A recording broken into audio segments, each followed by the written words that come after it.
If you read the Gospels, you'll read the stories of, well, how Jesus chose his disciples. Well, not necessarily about how he did it, but who he did. If you look at their lives, at least some of them, you might wonder, what was he thinking?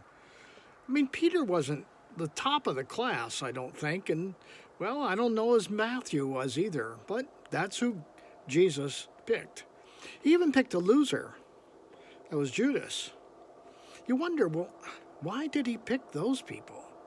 If you or I were walking the earth back then, would we have been one of the chosen ones? Would he have chosen us? Now, it's great that he chooses us now. But what about back then? I mean, can you imagine coming home from the day and saying to your spouse, hey, honey, I met this guy. I'm going to hang out with him.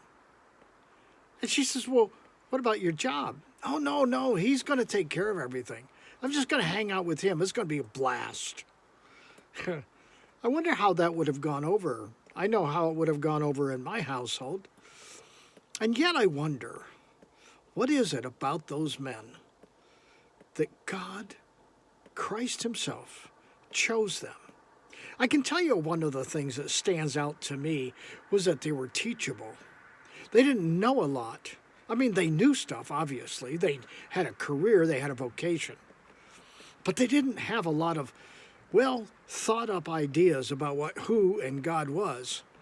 They just were willing followers. He said, come and follow, and they did. You and I go, where? How long is it going to take? We have a lot of questions. They didn't seem to have any questions. They just got up and did it. I like the attitude. In fact, I wonder whether or not it's in me. I want it to be. I want it to be that person who will just follow after and go. Well, I want you to think about that for yourself today. Would you have been one of the chosen? Are you, in that realm, one of those who would say, yes, Lord? Why?